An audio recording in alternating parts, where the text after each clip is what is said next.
heartbreaking decision. He looks at this guy who he knows cannot move himself. He's badly wounded. He makes eye contact with him. He holds his hand, and Ephraim just shakes his head and says, "I'm sorry," because he knew he couldn't move him fast enough behind the tank before both of them got shot, and he couldn't throw him on his back in time before both of them got shot. And so he had to leave him. And so Ephraim jumped up, he leapt behind the tank right as a volley of fire hit right where he had been standing, and then Ephraim and the others continued moving back. That wounded man would go on to be killed by ISIS. Only a few moments after Ephraim was back behind the relative safety of the tank, he suddenly fell to the ground and felt a pain in his right leg. He had been shot through the leg. But where he fell was right in line with where one of these tank treads were coming. But again, they can't talk to this tank, so they can't stop the tank from running him over. And so a surge of adrenaline came over Ephraim, and he leapt up onto his feet and just continued hobbling behind the tank despite this gaping hole in his leg. Eventually, they made it all the way back to that intersection where they had started, but the only way they could get back down the alleyway to safety with the Iraqi army was to run across a small segment of this street. Basically, you needed to be exposed for just a second running across. But at this point, the smoke screen was gone. ISIS knew exactly where they were, and they were waiting for them to pop out from behind that tank. And so Ephraim and the other volunteers are screaming across this gap in the road towards the Iraqi army to get them to send an armored vehicle across this road, pick us up, and bring us back across. We can't run across this gap without getting shot. But because of the chaos and the noise, the tank is firing, there's mortars, there's rockets, there's gunfire, it's crazy. The message was just not received. And so in a sudden fit of madness and frustration and fear and all sorts of things, Ephraim just runs across the street. And he gets to the other side miraculously without being hit again. And there he tells the Iraqi army, send an armored Humvee across this gap, get the girl, get the guy, get the rest of the volunteers, save them. Seconds later, an armored Humvee crossed that gap. They picked them up and brought them back. And at this point, Ephraim is now lying on the ground behind that concrete wall. So he's relatively safe, and he's getting his leg bandaged up. And he remembers when the girl and the guy were brought out and they were safe and alive, the Iraqi army erupted in cheers. It was this unbelievably happy moment in an absolutely tragic, horrible time. The Iraqis would transport Ephraim in an armored ambulance to an aid station south of where this intersection was, and there they would put him on a cot, and a doctor would rebandage his leg, and then he would walk away. And so Ephraim is left inside of this room to kind of think about what had just happened, and he looked over to his left, and just 2 beds over from him was the girl he had just nearly died saving. And she was sitting on her cot. She wasn't looking at him. She was looking straight ahead. Her dark hair was matted down, and she was just kind of staring into nothingness. It was clear she was still in shock, but she did look relatively unhurt. And then at some point, another Iraqi doctor came over and gave her some food and water, and she ate and drank ferociously. Ephraim just stared at her in awe. At that moment, she was the most important thing in his life. And as he's staring at this miracle child, the doctor that had given her food and water noticed him staring, and he came over to Ephraim and he just said, "Her name is Demoa. She's 4 years old, and she's going to be just fine." After the doctor had walked away, Ephraim pulled his hat down over his face and he just wept. Ephraim never had a chance to actually speak to Demoa because she was so scared of everyone around her that he decided to just give her her space. But he would later find out that she was reunited with her living family members, and today she is alive and well. After his injury, Ephraim was sent back to the United States, and it was then that he learned their rescue operation had been filmed by a guy who was there that day documenting war crimes by ISIS. He saw this rescue operation happening, and he just started filming it. After this man posted the footage online, it went viral, and before long, major news outlets all over the world were reaching out to Ephraim and the other volunteers for interviews. This was the story that me and my teammates in Virginia in that office saw in 2017, and that image we saw of Ephraim standing behind the tank with the AK-47, that was moments before he rushed out behind the tank and provided cover fire for Dave and the other to run over and grab the girl and the other 2 men. The gunshot wound that Ephraim sustained in his leg wound up being relatively minor, if you consider gunshot wounds to be minor. It did not hit an artery, and it did not shatter his bone. And so after only a few months, he was more or less back to strength, And instead of just taking it easy, he was in another conflict zone in Burma, this time working with a new volunteer organization, one that he founded called Stronghold Rescue and Relief. And their mission is to protect and care for families in conflict zones. Their motto is the only thing necessary for the triumph of evil is for good men to do nothing. Despite being a very small organization, they are having enormous impacts all over the world, but they need our help. They rely on a small army of people who pitch in small donations every month to keep operations flowing. So if you're a fan of the strange, dark, and mysterious, please consider joining their army by supporting them on a monthly basis, just like I am. If you do, you'll not only gain my respect and admiration, you'll also get sent one of these awesome shirts with that amazing quote on the back.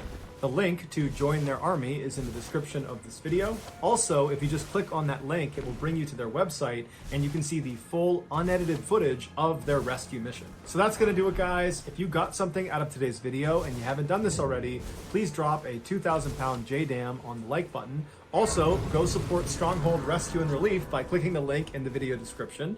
If you want to get in touch with me, you can direct message me on Instagram or on Twitter. My username for both platforms is the same. It's JohnBallin416. I also have a ton of content over on TikTok where my username is Mr. Ballin. I also have a second YouTube channel called Mr. Ballin Shorts where I post random short videos and lost episodes. If you have a story suggestion, please submit it to our subreddit just called Mr. Ballin. It's linked in the description below. So whether I see you on Instagram, Twitter, TikTok, Reddit, YouTube, or some combination, just know that I really appreciate your support, and until next time, that's going to do it. See you.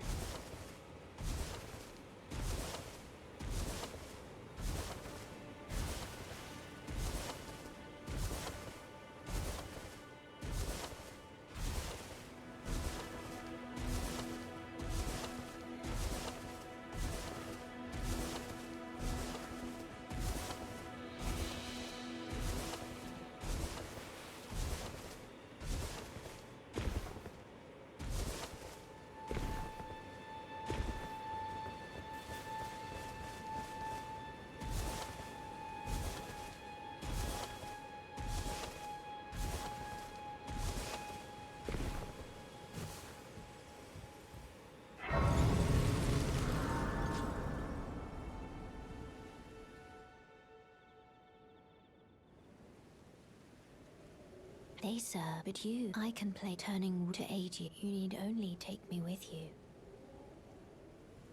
To I the have foot no of the interest in war.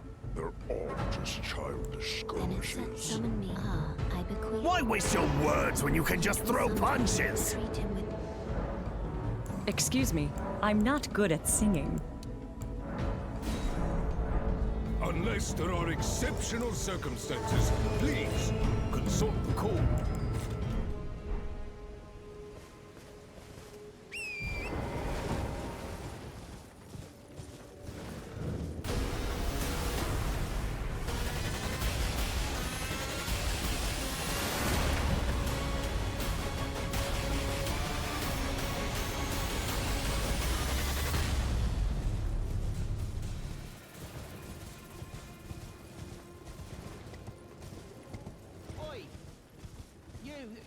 On a summer night in 2020, a young man received a notification on his cell phone. When he read it, he realized his life was over.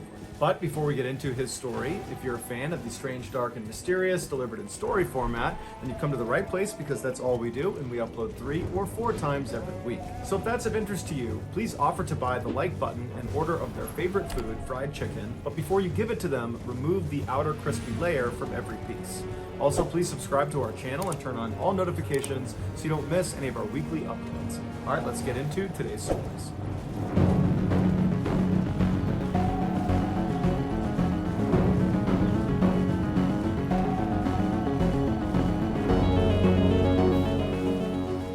In the spring of 2020, right when the COVID-19 pandemic was really kicking into high gear, students at the University of Nebraska were told to move out of their dorms and move back home with their families to prevent the spread of the virus. One student, 20-year-old Alex Kearns, who was enrolled at Nebraska on an ROTC scholarship, was just as shocked as everybody else at how quickly this pandemic had turned their life upside down.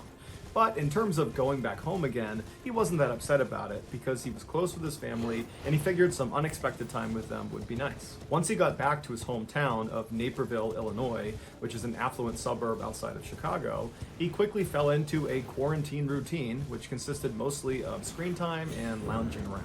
But in the evenings, he would put his screens away and he would go into the kitchen with his mother Dorothy, and the two of them would chat for hours about all sorts of things. One night, he told his mom that he was feeling kind of nervous about what he was going to do with his life after college, that even though he was studying business out of the University of Nebraska, he didn't really know what he was going to do with that. All he knew was that he wanted to find a way to help people. And his mother and everybody that knew Alex would say that that's just Alex. He was this really gentle, nice, awesome person that everybody just adored. After being home for a few weeks, Alex was starting to get bored of his quarantine routine, and he began looking for other things to do. He had seen a number of ads for a new brokerage app called Robinhood that was becoming increasingly popular amongst people his age. Unlike other trading platforms, Robinhood was designed for the common person.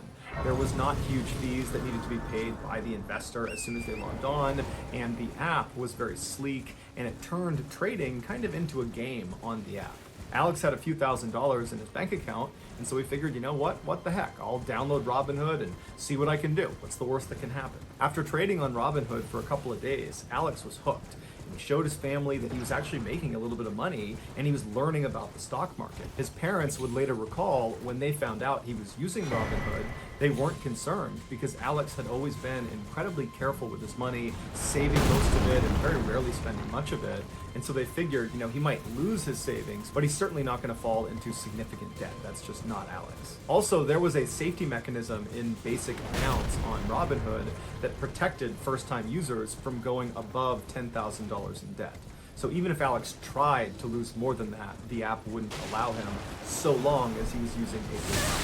As the weeks went on, Alex got more and more confident in his trading ability, and he got really familiar with the Robinhood app. And one day he noticed there was one function he had not tried on the app called options trading. For context, traditional trading goes like this. Somebody identifies a stock that they like, and then they gamble on it. And the way they gamble on it is they buy shares of that stock, and if the stock increases in value, they make more money. If the stock loses value, they lose money. Very simple. But some people either can't afford the shares or don't want to buy the shares, but they still want to get in on the action of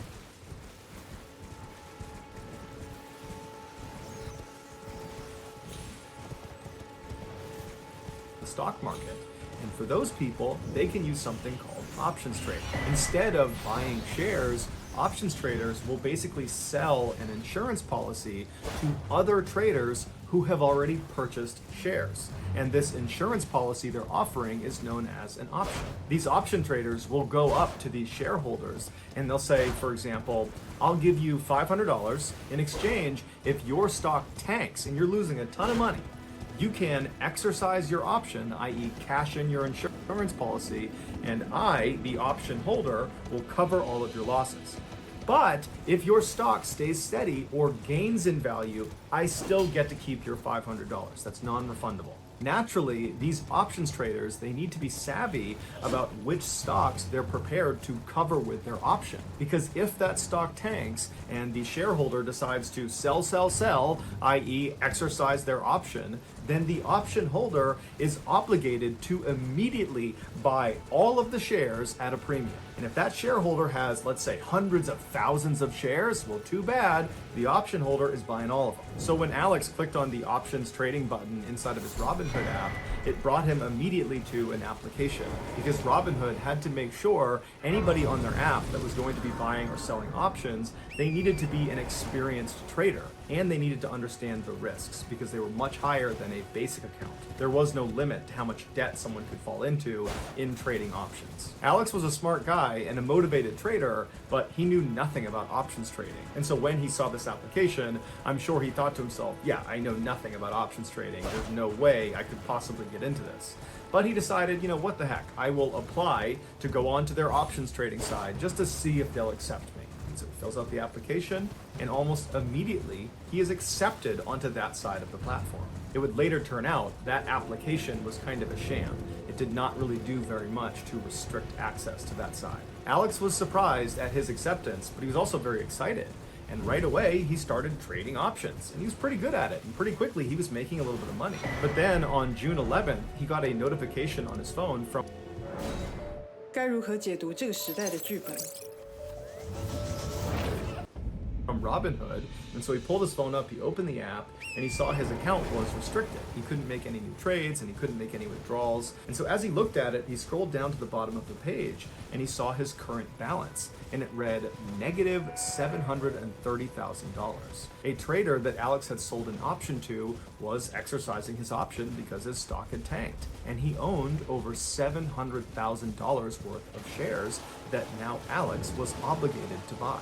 Alex couldn't believe what he was looking at, and he immediately fired off an email to Robinhood customer support saying there had to have been a mistake, that he had done the math before he had sold that option, and he thought at most he was exposed to losing maybe $10,000, certainly not $700,000. And so after he sent this email, a couple of minutes later, he got a message back from Robinhood, but it was just an automated response that just said, hey, we got your email and we're busy and we'll be sure to be in touch with you as soon as we possibly can. And so at this point, Alex is starting to panic a little bit because he's looking at his phone and this looks real. He's trying to go through his phone to find some place that would show him this was a mistake, but there's nothing that indicates this is a mistake. And so after a couple of hours, Alex is just laying in his bed, he can't sleep, and he sends another message to the customer support team at Robinhood, pleading with them to please check his account. There has to have been a mistake. There's no way I would have exposed myself to $700,000 of debt. But again, all he gets is an automated response that says, we're busy and we'll be in touch with you soon. A couple hours later at 3:26 a.m., Alex is still awake, probably pacing around his room, totally panic-stricken. And he looks at his phone and there's another email from Robinhood. And he's thinking, oh my goodness, thank you. Someone's gotten in touch with me to tell me this has been a horrible mistake. And so he opens his email, and the header of the email is immediate action required. And what it was a notice for him to make his first payment on this enormous debt. It was going to be about $170,000 that he had to pay in the next couple of days. And if he didn't make this first payment, they would seek legal action against him. Alex was probably terrified, and also he was ashamed and didn't want to tell his parents. And so all alone in his room, he writes a third email to Robinhood, now straight up begging them, someone please look at my account. This has got to be wrong. But again, he just got the automated message. And so for the rest of the night, Alex probably laid on his bed thinking the world was just crashing in on him. He knew there was no way he could pay this enormous bill. And if he didn't pay it, he would either go to jail or hand it off to his family, which would financially ruin them. And just the idea of doing that to the people he loved made him sick. He just could not face that as one of his options. And so by the time the sun came up the next morning, Alex had come to a conclusion about what he was going to do. He started by pulling out his phone and pulling up the Robinhood app and screenshotting the dashboard that showed his enormous negative balance. And then he went on his laptop and he wrote a long letter to his family and he put it on his desktop so they would understand why he did what he was about to do. And then he left the house, hopped on his bike, and pedaled away. A couple hours later, a police officer arrived at the Kearns' household, and he told them that their son, their brother, Alex, was unfortunately deceased. He had thrown himself in front of the train. The family was beyond devastated. This caught them so completely off guard, it didn't make any sense. Alex was a happy, funny guy with plans for the future. He had shown no indications that he wanted to harm himself. It really just didn't make any sense. And so at some point that day, they went to his laptop, they opened it up, and there was that note he wrote. And in this letter, he explains to his family how he had fallen into this enormous debt on Robinhood. He attaches the screenshot that showed his huge negative balance. And he said it was just crazy that this company would allow a 20-year-old with no income to be exposed to over $700,000 of debt. He thought that was crazy, but he admitted he didn't know that much about options trading and probably shouldn't have been accepted into their program to begin with. And then he tells his family that he did want to live, but unfortunately, this was the only way he could get out of this problem without inflicting enormous financial penalties on his family. And so he believed he was protecting his family when he took his life. 24 hours later, Robinhood sent Alex another email, and it said, oh, that $730,000 debt that we said you owed, that was a mistake. You don't owe anybody any money. Alex's family has since filed a wrongful death lawsuit against Robinhood, saying that had they just had a person working their customer service desk, they could have talked to Alex and immediately seen that this was a mistake, and it would have saved Alex's life. Their case is still ongoing. So that's going to do it, guys. If you found the secret in today's episode, let us know in the comments what it is and where you found it, so give us the timestamp. And if you're the first to do that, we'll pin you at the top of the comments section. If you got something out of today's video and you haven't done this already, please offer to buy the like button in order of their favorite food, fried chicken. But before you give it to them, remove the outer crispy layer from all of the pieces. Also, please subscribe to our channel and turn on all notifications so you don't miss any of our weekly 3 or 4 video uploads. If you want to get in touch with me, you can direct message me on Instagram or on Twitter. My username for both platforms is the same. It's JohnBallin416. I also have a ton of content over on TikTok where my username is Mr. Ballin. I also have a second YouTube channel called Mr. Ballin Shorts where I post random short videos and lost episodes. If you have a story suggestion, please submit it to our subreddit just called Mr. Ballin. It's linked in the description below. So whether I see you on Instagram, Twitter, TikTok, Reddit, YouTube, or some combination, just know that I really appreciate your support, and until next time, that's going to do it. See you.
数位化质感座舱，登场就是亮眼存在。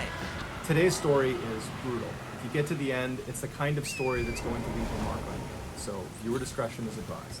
But before we get into today's story, if you're a fan of the strange, dark, and mysterious delivered in story format, then you've come to the right place because that's all we do, and we upload 3 or 4 times every week. So if that's of interest to you, please tell the like button to go ahead and just stay in the store, pay for the groceries. You're just going to go outside, get the car, and pull it around, but instead just get in your car and leave. Also, please subscribe to our channel and turn on all notifications so you don't miss any of our weekly uploads. All right, let's get into today's story.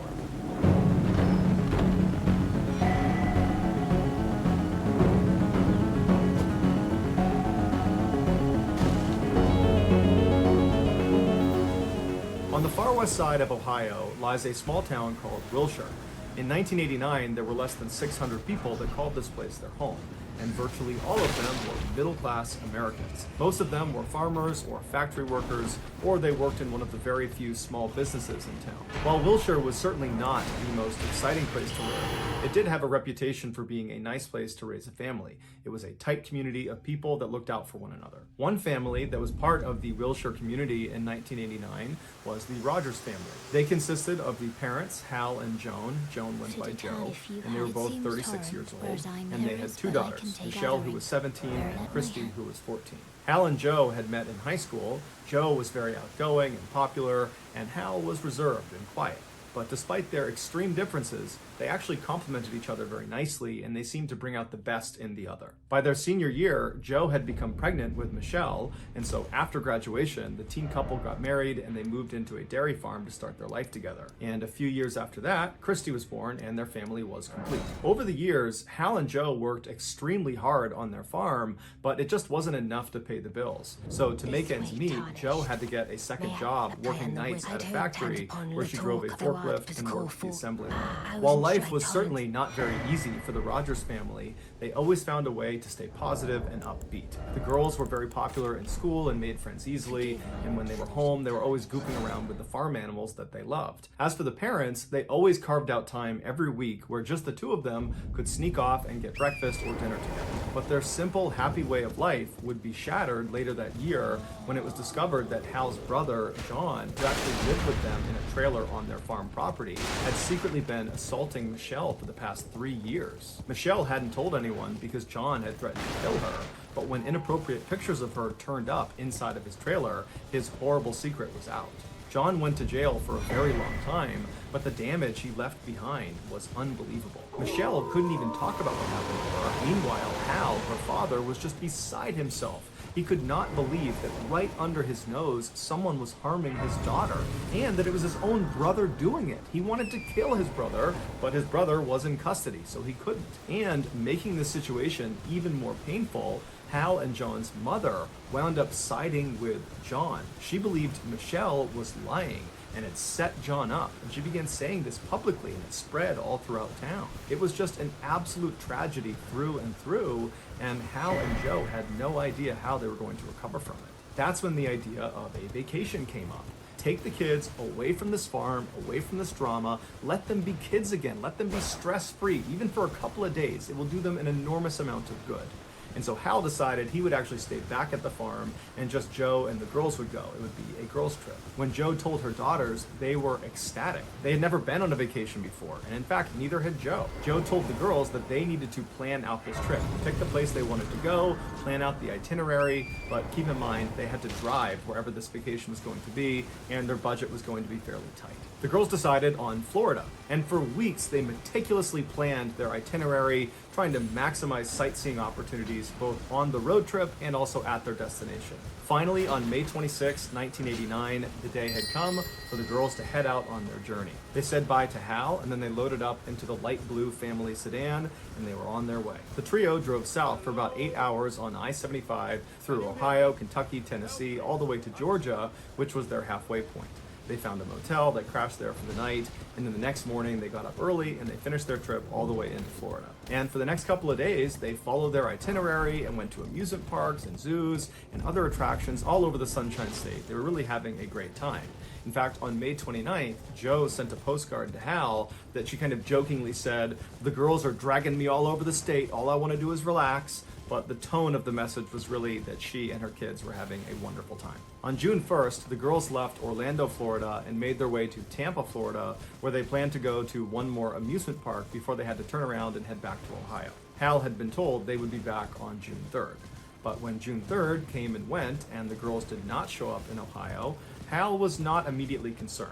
Hal was very restrained and composed. He almost never showed any emotion, so when things didn't go to plan, he didn't panic. He just assumed that Joe and the girls had decided to stay a little bit longer. They had each other and they would be fine, and he would see them in a couple of days. But over the next couple of days, the girls did not show up and they never communicated with Hal. And so on June 6th, Hal went to the police and reported his family missing. The police investigation was slow at first because there was a general belief that these women had decided to just stay out longer because they didn't want to come back to this dairy farm that now was home to a lot of terrible memories after this revelation about their uncle. But 2 days after Hal went to police, everything changed. That morning, a motel maid in Tampa, Florida noticed something odd about room 251. She had cleaned it earlier in the week and had made the beds and put the towels up and moved the occupants' luggage onto chairs and tables so it was nice and neat. And now she was coming back to clean it about a week later, and the room still looked exactly the way it did when she had cleaned it. The beds were still made, the towels hadn't been touched, and the luggage was positioned around the room just as she had set it up.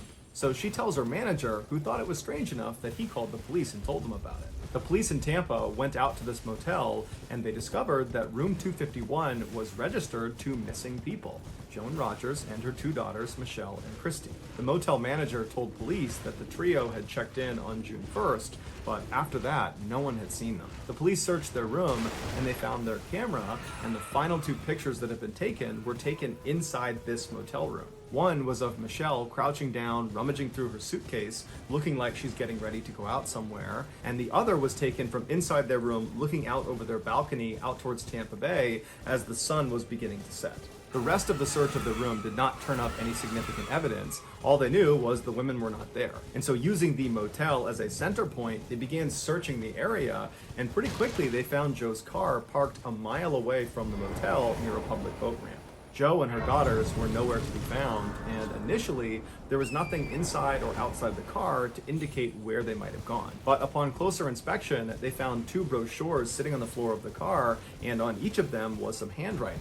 The first brochure had a note that was clearly written by Joe, and it was directions to the boat ramp where the car was parked. On the other brochure, the other note, the handwriting was not Joe's or her daughter's. It was some other person's handwriting, and that one was directions to the motel where Joe and her daughters were staying.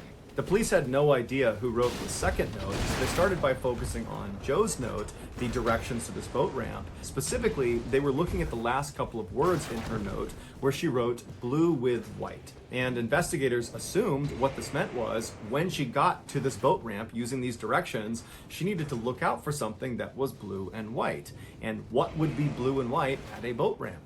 Boats. And that's when the police made a terrible connection.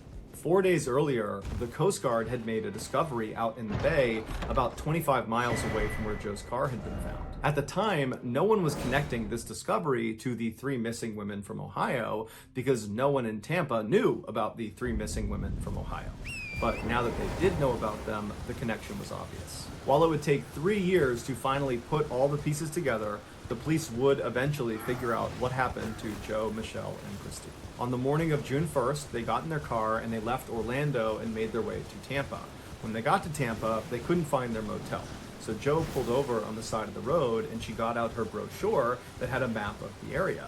And as she's studying her map, trying to figure out where she is, a man approaches the car. He was white, he was in his 30s, he was average height, average build, he had blonde hair and a mustache, and was just overall kind of unremarkable and unthreatening. And so he went up to the driver's side window and Joe rolled her window down and he said to her, are you guys lost? I see your Ohio license plates and you're pulled over here. I'm from the area. Can I point you in the right direction? And Joe would say, actually, yeah, we're lost. We can't find our motel. Do you know where this motel is? And this guy would say, oh yeah, I know where that is. Here, give me that brochure and I'll write the directions down for you. So Joe hands the brochure up to him and a pen, and he writes down directions to the motel they're staying in. And then after he gives it back to her, Joe thanks him, and he says, hey, would you guys want to come out on my boat tonight and watch the sunset out on the water? It's beautiful. And Joe and her daughters thought, you know what, this guy's friendly, he's helpful, he seems pretty nice. Sure, we'd love to go with you. And so this guy says, great, I can't wait to see you.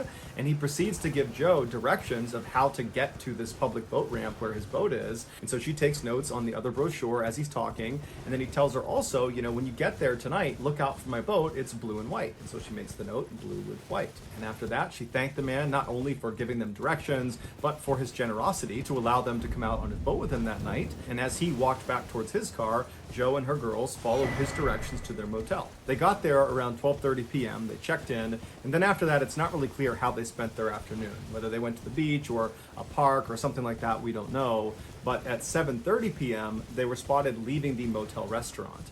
And then after that, they went up to their room for a little while to get ready for their trip out on this boat with their new friend. And as they were getting ready, putting their bathing suits on, and shorts and jackets, Joe or Christy got out the camera and they took a picture of Michelle as she was crouched down getting ready. And they also took a picture of their view from the balcony out over the bay as the sun was starting to go down. After they were all finally ready, they put everything away in their room, they headed down to their car, and Joe drove them the mile over to the boat ramp where they parked. They saw the blue and white boat and their friend was on it, waving to them. And then sometime between 8:30 and 9 p.m. that night, the women boarded the boat and the man took them out into the middle of the bay. Exactly what happened out on that boat, out on the water, is not entirely clear. But what we do know for sure is that at some point, their new acquaintance turned on them. And he almost definitely assaulted all three of them. And then after he was done, he tied them all up.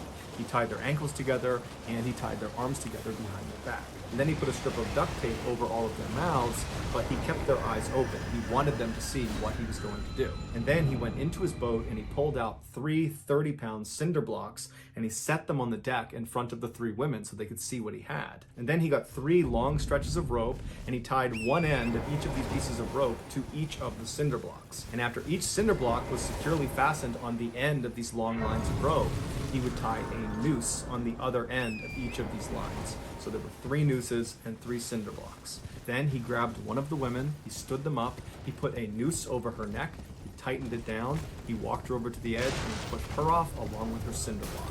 And so as she is struggling to stay above the water, her loved ones are in full view of her. They're watching this happen. And then at some point, she sunk below the water and didn't come up again. At that point, the man grabbed another woman, stood her up, put a noose on her neck, tightened it, and then brought her to the edge, pushed her in the water along with her cinder block. And just like before, the last woman on board the ship had to watch as her loved one struggled and eventually sunk below the surface. And then at that point, the man grabbed the last woman, he stood her up, put a noose on her neck, tightened it, and then pushed her off the edge along with the cinder block. And at some point, she too sunk below the surface and did not come up again. And at this point, the man just turned around and drove back to shore like nothing had ever happened.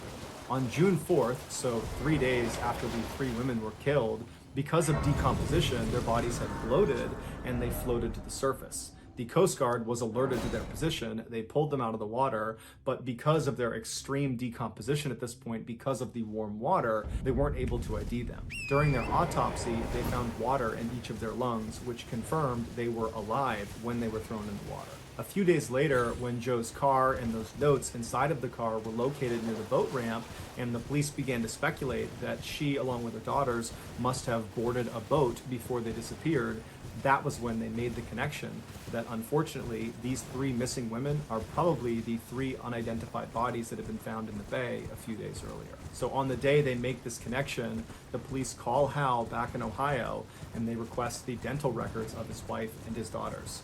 And those records would confirm his worst nightmare. His entire family was gone.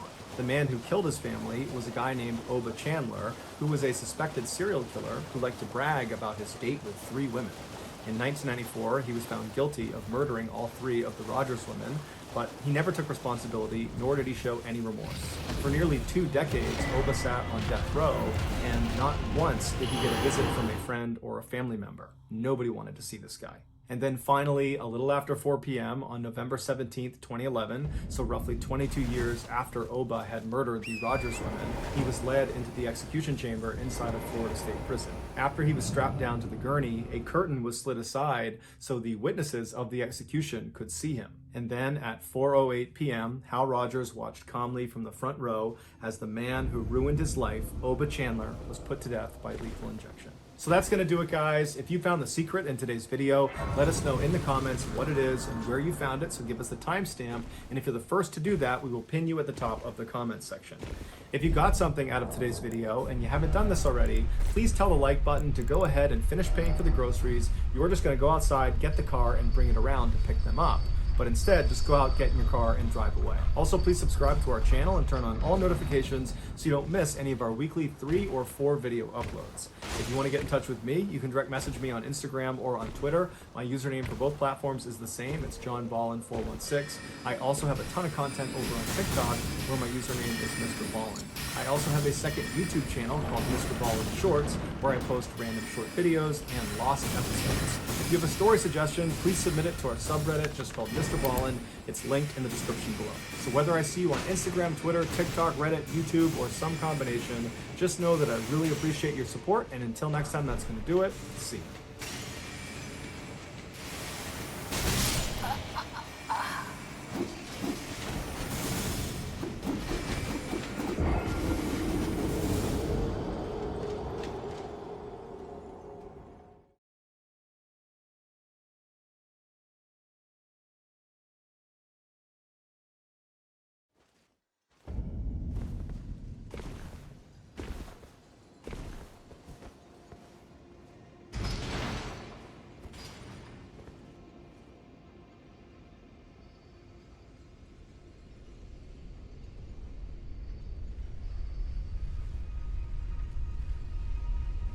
是时候换掉你家的旧燃气器具。现在买1、2级节能燃气器具。 Sometimes the truth is stranger than fiction, and today we're going to look at 3 stories that demonstrate that. But before we get into those stories, if you're a fan of the strange, dark, and mysterious delivered in story format, then you come to the right channel because that's all we do, and we upload 3 or 4 times every week. So if that's of interest to you, please secretly use the like button's toothbrush to clean a dog's teeth, and then just put the brush back. Also, please subscribe to our channel and turn on all notifications so you don't miss any of our weekly uploads. All right, let's get into today's stories.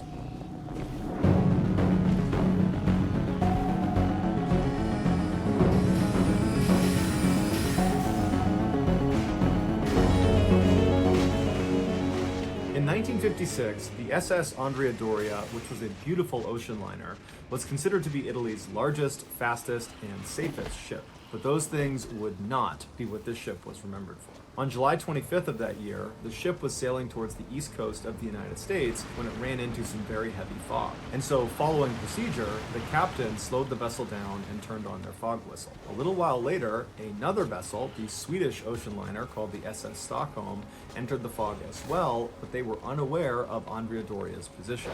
Now, both vessels were using radar, but unfortunately, both vessels misinterpreted what they were seeing, and so neither of them communicated with the other as they careened towards each other. When visual contact was finally made between the 2 ships, it was too late. A collision was imminent. At 11:10 p.m. that night, the bow of the Stockholm plowed directly into the side of the Andrea Doria, penetrating over 40 feet inside the ship before coming back out again. The impact killed 46 people on the Andrea Doria and 5 people on the Stockholm. When the story broke, every major news outlet around the world picked it up, including ABC News in the United States. And the news correspondent that they chose to cover this story was a man named Edward Morgan. And unbeknownst to his co-workers, his 14-year-old daughter, Linda Morgan, was on board the Andrea Doria. And just before he went on, he was informed that she was amongst the missing and presumed dead, and there was virtually nothing he could do but wait for more information. And so despite his incredible burden, Edward still went on the air and reported the story without ever losing his composure and without ever mentioning his daughter. But after he got off the air, another story began to develop about the crash. Apparently, a girl who was asleep in one of the rooms on the Andrea Doria that experienced a direct hit from the Stockholm woke up after the crash and didn't know where she was, and she began yelling out for her mother. Meanwhile, a man on board the Stockholm heard the girl's cries, and he ran towards the front of the Stockholm, which is where he heard these cries coming from, and when he got up there, he couldn't believe what he was seeing. Perched on the destroyed bow of the Stockholm was a bed, and on that bed was a relatively unhurt 14-year-old girl named Linda Morgan. It would turn out when the Stockholm penetrated into the Andrea Doria, the bow of the Stockholm scooped the bed Linda Morgan was on up and kind of dragged her into the ship, and then when it retracted out of the Andrea Doria, it brought that bed and Linda Morgan with it. When Edward Morgan found out that his daughter was the so-called miracle girl, he was overcome with emotions, and he would go back on the air, and this time he would talk about his daughter and her incredible survival story, and he would also talk about how hard it was to deliver the news when it was about someone he loved. Linda would make a full physical recovery. She only suffered from a broken arm, but she would suffer enormously from survivor's guilt, as her stepfather and her half-sister were both killed in the crash. On April 27, 1997, a farmer in Indonesia was walking his livestock through a thick sugarcane field near his house when he tripped on something. After he regained his balance and looked down, he noticed a strange mound of dirt that seemed totally out of place. He wanted to dig it up just out of curiosity, but he wasn't on his property, so instead he walked back to the village and he told the village leader about this strange pile of dirt and suggested he see what's under it. So the village leader and some other men headed back out to the field. They find this dirt pile, and the first thing they do is they poke it with a stick. The stick went right into the pile. It was a soft pile of dirt, and when they pulled it out, this horrible stench filled the air that was coming out of this mound. Worried about what they might find underneath this pile, the men decide to leave it alone and go back to the village and tell authorities about it, and the authorities promptly tell them to go back out there and uncover this thing and tell them what they find. And so the village leader and some more men head back out to the field and they start digging. And pretty quickly their shovels strike something that's fairly soft inside of this mound. And so after delicately removing some more dirt, they discover a woman's face is looking right back at them. It appeared she'd been buried up to her neck, and then someone had just thrown dirt on top of her head. At this point, the authorities did come out, and they were able to identify the body as belonging to a 21-year-old local woman named Dewey. After asking around the village about this girl, the police determined the last time anyone had seen her was 3 days earlier when she had left her house to run an errand. But after that, no one knew what happened to her. Just a few hours after Dewey's discovery, a 15-year-old rickshaw driver came to the police with additional information. He said 3 days earlier, on the evening of April 24th, so the same day that people had seen Dewey last, he said she had come to him to ask for a ride. And when she got into the rickshaw, he asked where she wanted to go, and she said she did not want to tell him specifically where she was going. Instead, she just wanted him to drive in a particular direction, and she would give him more information about how to get where she wanted to go as they got closer. And so this really intrigued the driver. And so after he began going in this direction, he turned to her again and said, can you tell me anything more about where we're going? This is really weird that you're not giving me any more information. And so finally, Dewey relented, and she told him she was going to see the shaman. A shaman, in simple terms, is someone who uses magic to cure the sick. The driver did think it was odd that this girl was going to see the shaman in the middle of the night and she was being so secretive about it, but after he dropped her off, he hadn't given it much thought until he found out she had died. The police approached the shaman, who was 45-year-old Ahmad Siraji, and they asked him if he had been with Dewey on the night of April 24th. Initially, Siraji said no, he had not been with her, and he had no idea what happened to her. But after police searched his house and found Dewey's belongings inside, Siraji said, okay, I've been lying and I have a confession to make. He would very nonchalantly tell police that not only had he killed Dewey, he had also killed dozens of other women the same way and buried them in the sugarcane field. And so the police went out to the field and started looking around, and they found all these mounds of dirt all over the place, and under them were women buried up to their neck. After the excavation was all done, the police believed they found the bodies of 42 different women, but truthfully, that was just a guess. They believed there could be more. During his trial, Siraji explained in detail why he did the things he did. He said back in 1986, so 11 years earlier, he had this vivid dream where his deceased father came to him and instructed him to drink the saliva of 70 women. And if he did that, he would become immortal. When Siraji woke up, he didn't chalk up this experience as just a strange dream. He believed he had just had a real interaction with the spirit of his dead father, and so he decided he would do as he was told. But his father didn't explain to him how he was going to extract the saliva from these 70 women. And so after thinking about it for a couple of days, Siraji decided the most efficient way to do it would be to just kill the women and then forcibly take their saliva. To find his victims, Siraji began telling people in his village that he had supernatural powers, that he was able to grant women specifically everlasting beauty and riches. And many people believed it. And so as this rumor spread not only around his village, but to surrounding areas, lots of women heard about it and came to him and requested his services. He would tell them to come back later that night when it was totally dark and to not tell anyone where they were going. Once they arrived, they would come inside of Siraji's house and they would pay him a fee that was roughly equivalent to $300 US. And then he would tell them he needed to perform a ritual to give them their beauty and their riches. And so they would leave his house, they would cut through a cemetery, and they would enter into that sugarcane field, and they would walk for a while until Siraji stopped them, and he would hand the woman a shovel, and he would tell her to dig a hole in the ground, and he would assure her this is part of the ritual. And so he would stand there as she dug the hole until it was about waist deep, and then he would tell her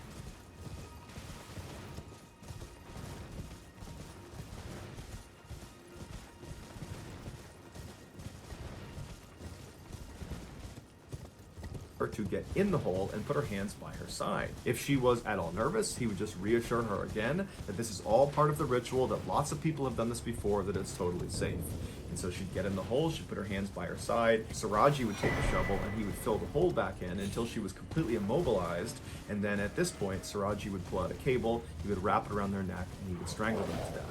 And then once they were dead, he would pull their body out of the hole, and then he would forcibly extract their saliva. And then after that, he would take the shovel again and dig the hole a little bit deeper, and then he would put the body back inside the hole, making sure their head was still sticking out of the ground. And he would orient them so their face was looking towards his house, because he believed having these women constantly looking at him at all hours of the day gave him more power. He said as for Dewi, when she first came to his house and she had paid that fee, she was worried about leaving and going and doing this ritual. It scared her. And so Siraji told her to wait, and he went into the other room where his wife was, and he told her that, hey, I'm gonna go kill this girl and I need your help. I need you to calm her down. And his wife, who had no idea her husband was a mass murderer, just immediately went along with it. She came back into the room and she assured Dewi that everything was totally fine. They had done this before. It was all gonna be perfectly safe. And she even said she would come with them to do this ritual. And so at this, Dewi was much more calm and she agreed to go. And so the trio left the house, they went through the cemetery, out to the field, and then only 2 people came back. Siraji was executed in 2008 by firing squad, and his wife was sentenced to life in prison. IKEA 绝版品出清，全面5折起。 Around midnight on September 3rd, 1986, Doug Wells and his wife Kristen were pulling onto their street in western Montana when they noticed a camper parked in front of their house. Neither of them recognized the camper, and so when they pulled into their driveway, Doug got out and walked over and looked inside to see if anyone was in there. And there was a man sleeping in the front seat. Doug didn't wake him up. Instead, he went back to his wife, they talked about it, and they decided that this man must have just randomly parked in front of their house, and that most likely the next day he would leave. And so the couple went inside their house and they began getting ready for bed. At some point, Doug rounded up all the trash inside of the house and was going to bring it outside to put into the trash bin. And when he went outside, standing in his front lawn is the same guy who was just sleeping inside of the camper. And so Doug very cautiously goes down the front steps and he yells out to this guy and says, what are you doing here? And immediately the man put his hands up and said he meant no harm. He said his name was Wayne Nance, and he actually worked with Doug's wife, Kristen, at the furniture store in town. Wayne went on to say that he happened to be driving down the street earlier that day, and he spotted someone standing outside one of their windows looking in their house, and he knew it was Kristen's house, and he looked in their driveway, and he saw that Kristen wasn't home, and it looked like nobody was home, and so he decided he would just park out front and try to scare off this person and wait for Kristen to get back. But by the time Kristen got back, he had fallen asleep. Doug was totally caught off guard by this whole situation. The idea that there's this guy on his property talking about another guy that was lurking around his property. And so he asked Wayne, did you see this guy again after that first time you saw him? And Wayne said no, he hadn't, but he didn't have a flashlight. And so maybe if Doug went in the house and got some flashlights, the 2 of them could walk the property and make sure nobody was there. Doug thanked him for the offer and said, okay, well, why don't you come in the house and I'll go look for those flashlights. And so Doug led the way inside of his house, and as soon as Wayne got in the house and shut the front door behind him, he pulled out a metal pipe he was hiding and smashed Doug over the back of the head. Doug turned around and Wayne hit him again over the face, and before long the 2 of them were struggling on the ground. Kristen, who was upstairs, heard the commotion, and she came running down the stairs, and she sees at the bottom her husband, who's bleeding profusely from his head. He's covering himself up on the ground, while Wayne, her co-worker, is standing over him, punching and kicking him. Before Kristen could do anything, Wayne noticed her up on the stairs, and he drew a pistol and aimed it at her and told her to come down here and tie up your husband's arms and legs. Kristen, who's in shock, is just hoping this was just a robbery and that they would have their lives spared. And so she does as she's told. She walks down, Wayne throws her some cord, she ties up her husband's arms and legs, and then afterwards, Wayne leads Kristen back upstairs to the bedroom where he ties her up as well. After that, Wayne went back down to the main floor where Doug was still laying on the ground, and he grabbed Doug by the legs and he pulled him down the flight of stairs to the basement where he tied him up to a pole, and then he savagely beat him with the pipe before Wayne pulled out an 8-inch blade and plunged it directly into Doug's chest all the way in. And then when he pulled it out again, Doug slumped over. Wayne went back upstairs all the way to the second floor to check on Kristen, and he saw she had managed to get partially out of her restraints, and she was reaching for the landline, and so he jumped on top of her and managed to restrain her all over again. And then after he was confident in her restraints, he went back downstairs to make sure Doug was dead. When he got down there, he saw Doug was still slouched over in the same position he had left him, and so Wayne assumed Doug must be dead, and Wayne went back upstairs to assault Kristen. But Wayne was wrong. Doug wasn't dead. And after Wayne went upstairs that second time, Doug, despite his horrific head and chest injuries, managed to wriggle out of his restraints and then hobbled over to a workbench where he had a rifle laying out because Doug was actually a gunsmith. And so he took the rifle and he loaded it with the one round he found on the table.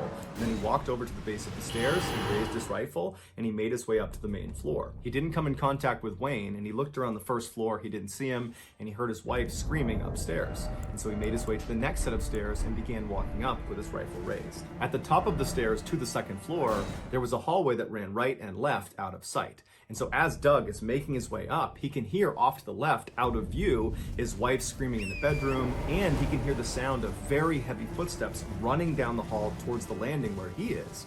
And so Doug positioned himself in the stairwell, he took aim about chest height with his rifle, and he waited for their attacker to show himself. And so as soon as Wayne came flying around the corner with his knife in his hand, Doug just fired one shot that struck him right in the stomach. Wayne fell backwards, totally shocked at what had just happened. He began to stagger, and Doug, meanwhile, turned his rifle around like a baseball bat because he didn't have any more rounds, and he just starts walking down the hall, smashing Wayne as Wayne continues to stumble and fall and try to run away from Doug. And finally, he gets away from Doug, charges into the bedroom where Kristen is, and he grabs his pistol, and he turns around and he fires 3 shots towards the door where Doug is now standing. And Doug, he's unfazed. One round hits him in the leg, the other 2 miss. He doesn't care. He just walks up to Wayne and begins bashing his head in with the back of his rifle. He hits him so many times that the buttstock of the rifle explodes and the metal of the rifle bends like an L. And at some point, Wayne drops the gun because he's getting viciously beaten on by Doug and his rifle.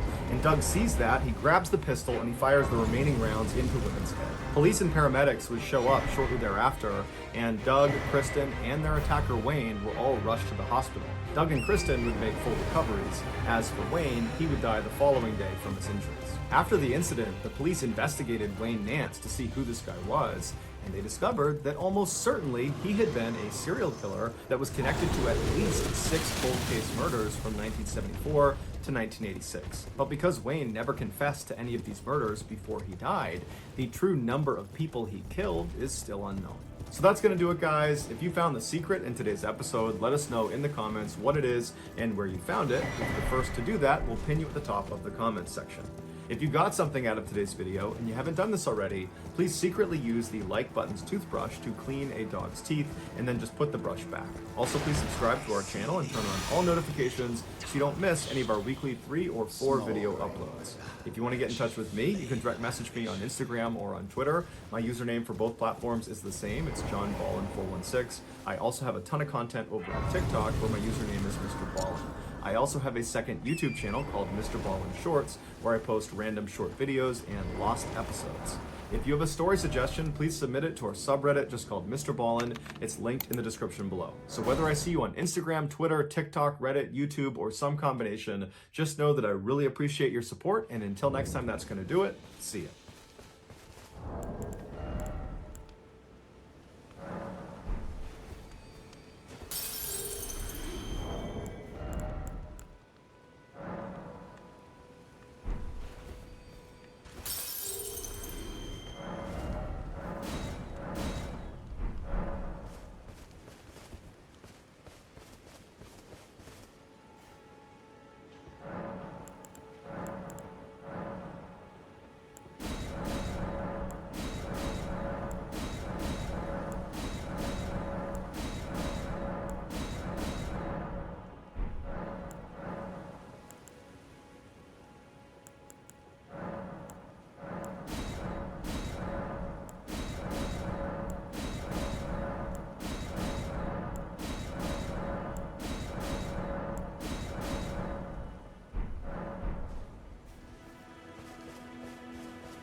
treasure. My name is in this round table. I never knew, although I'm still looking.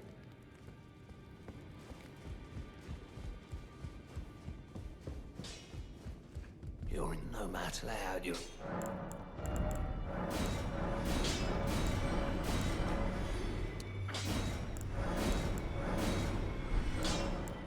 The girl you bought, she's crazy. She has it. I saw in her eye.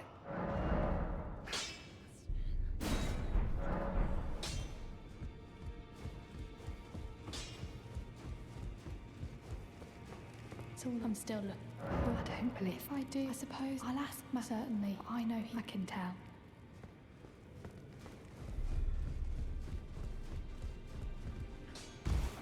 Back already, no matter. The girl. I hoots. Absurd. I don't.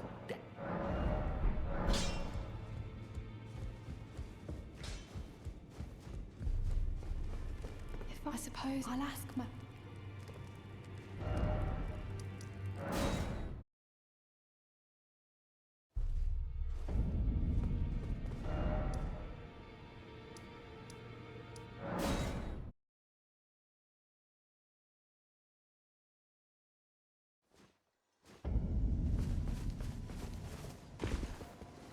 Well, then I presume.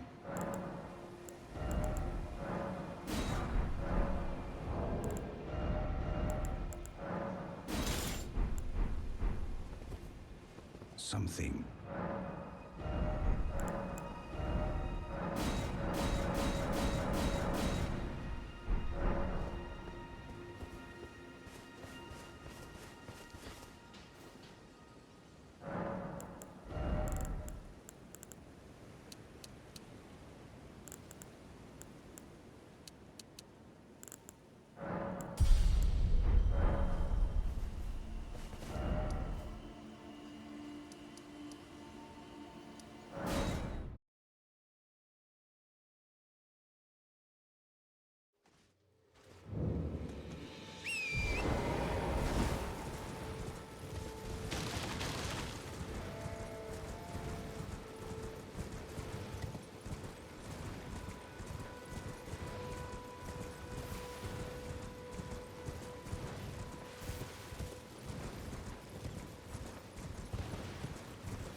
Thou art of passing skill.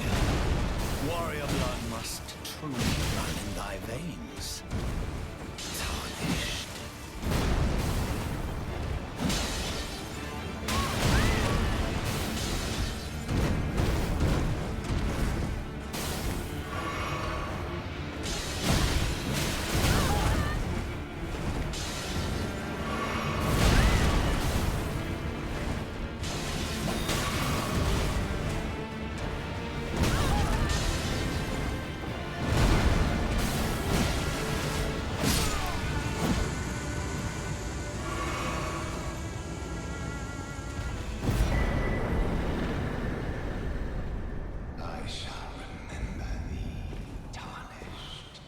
Smoldering with thy meager flame, cower in fear of the night, the hands of the fell old shall rule.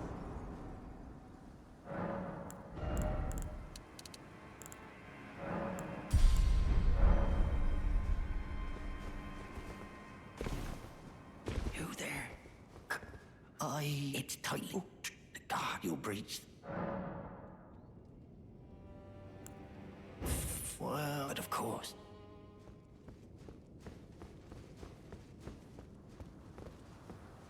The gates! Open the gates!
we'll return together to our home, bathed in rays of gold.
Thou must have, though I have no intrigue. Wilt thou? I am the wit that I might well. I thou art, but I require. I anticipate.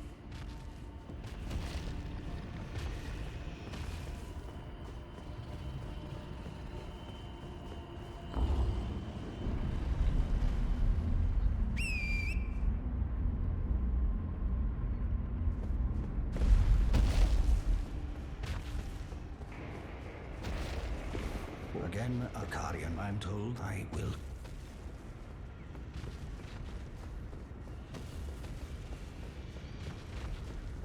Name's Blood. Glad to have you. Well, I'm situated. The Eternals. I'm planning to go see if I can.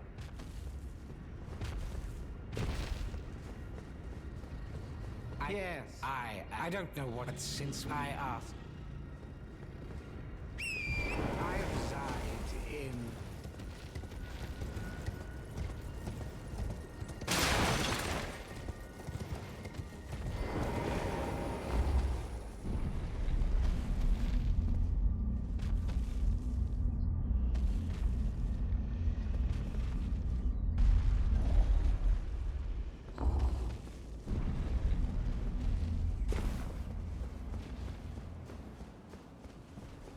I shall see, and it will be this doll still. I look.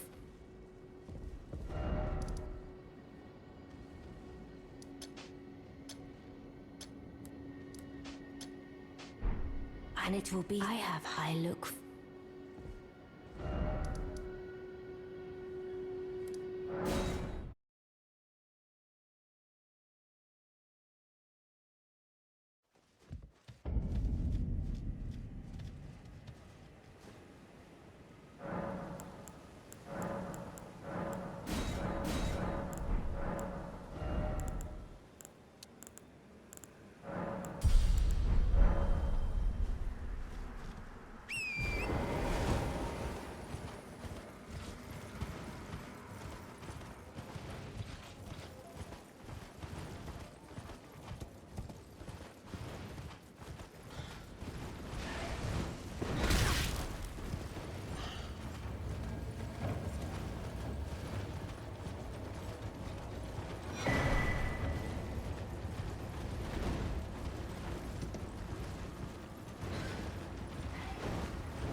Champions! Welcome! The stars have aligned! The festival... The festival... But now,